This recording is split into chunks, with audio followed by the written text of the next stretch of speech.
Welcome to Networking RX, a podcast devoted to helping business professionals like you enhance your networking skills in order to become more proficient giving and receiving quality business referrals and improving the overall quality of your life and the lives of those around you.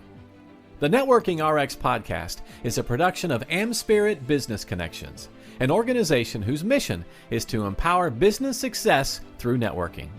I'm a big fan of social science, and the social sciences are really teaching us a lot about our relationships and how we have good relationships and how we have bad relationships, whether personal or professional. There was a study that was done in 2004, and it was done at the University of California, Santa Barbara, and the professor's name is Jerry Berger.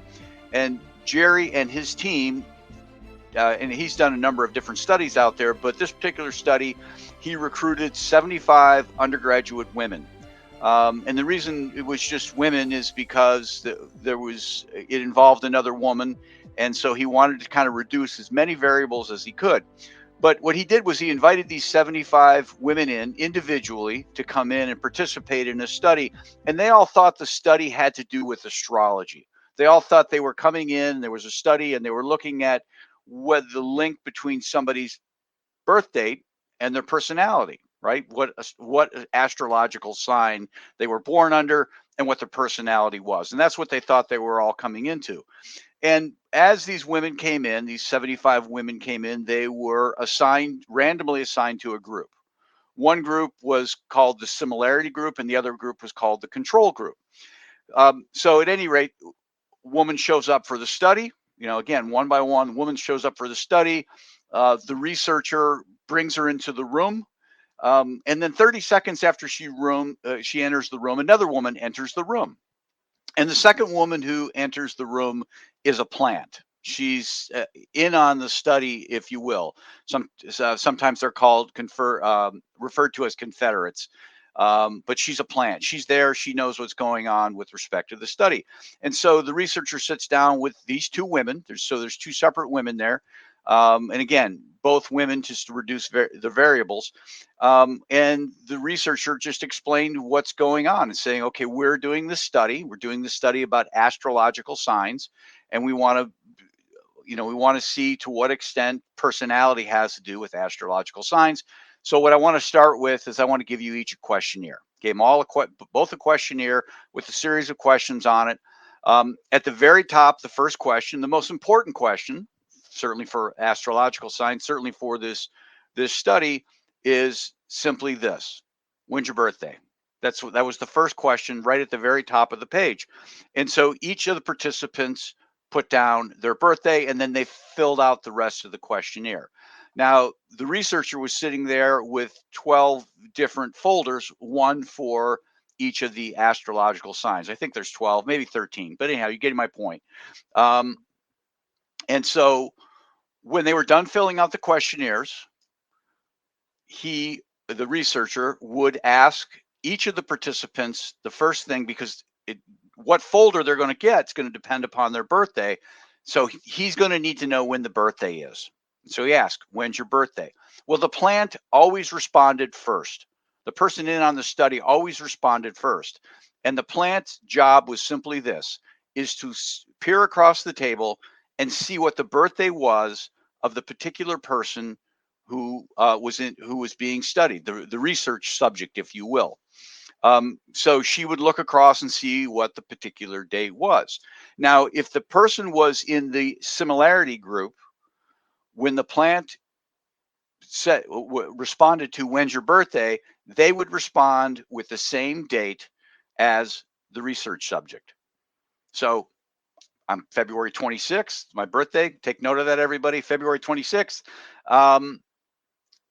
If I were in the study, obviously I'm not a woman, but if I were in the study and I was in the similarity group, the person who's the plant in on the study would say, well, my birthday's February 26th. Of course, I would probably sit up like, oh, we're twins.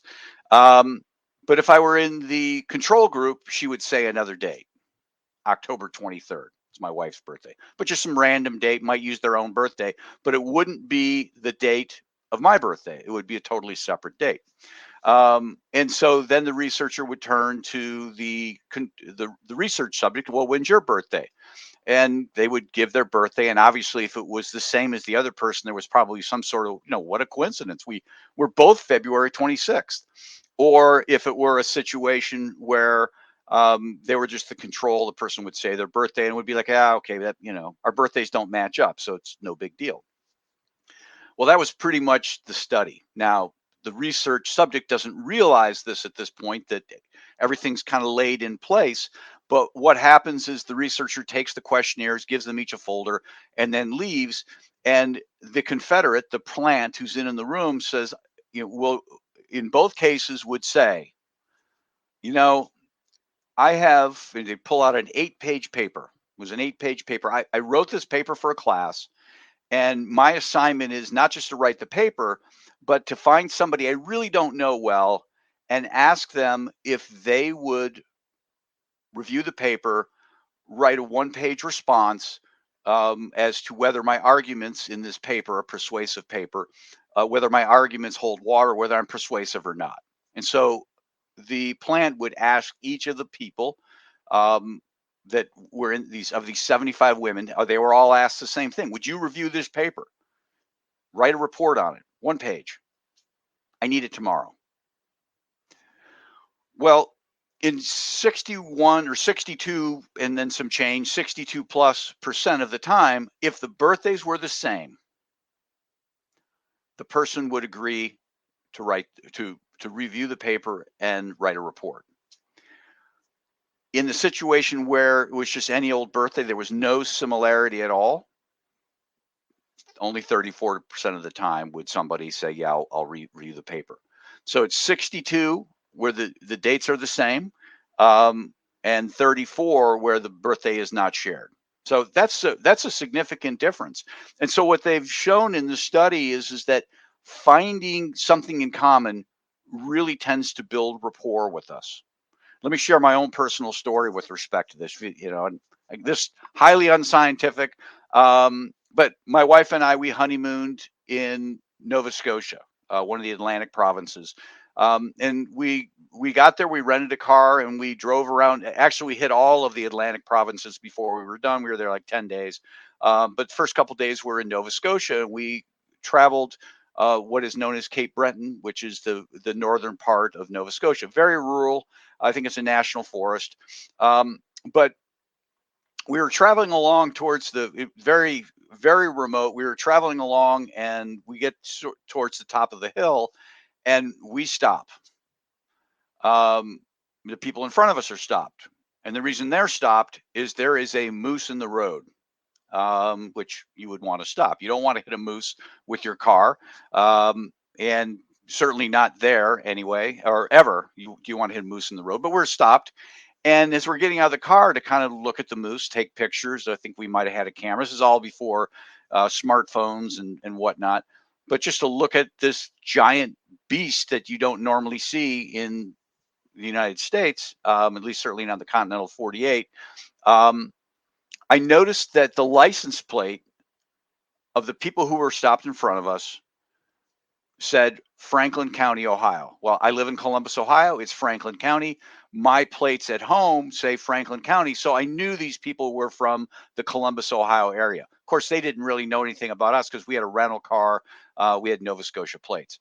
But immediately I'm like, I felt this affinity towards these people. We're from the same place. Isn't this weird?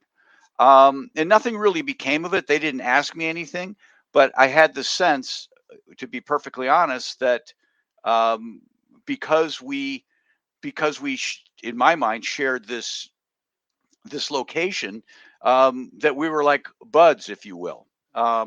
So very interesting. Now what's going on in our minds here is if you stop and think about early human development, it used to be that humans, you were born into a tribe. You saw essentially the same people every day.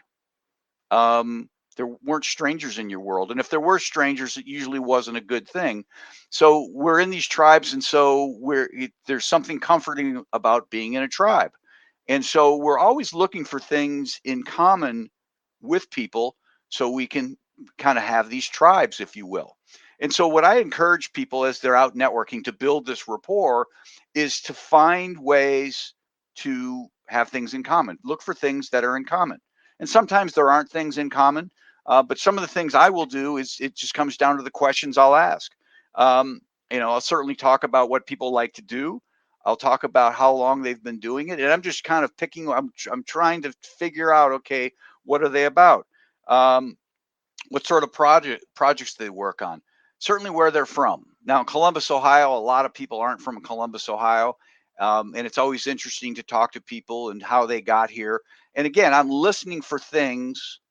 I'm listening for things that we might have in common. I'm going to do a whole program on small talk at some point, but for now, just kind of quickly going through these sorts of things. You know, if they were in Cincinnati, if they grew up in Cincinnati, Ohio, Cincinnati, a lot of people are, what high school did you go to? That's kind of the question. So I kind of pick at these sorts of things. What do they do? What do they do for fun? One of the things I always try and get in.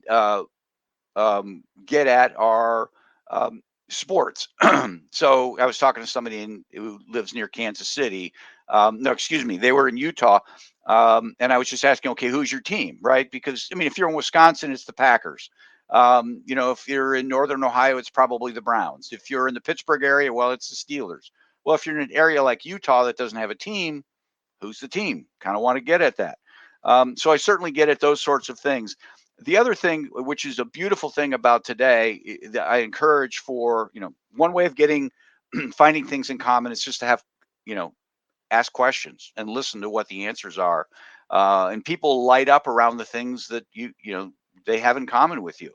The other thing I encourage people to do, and this is to get on LinkedIn.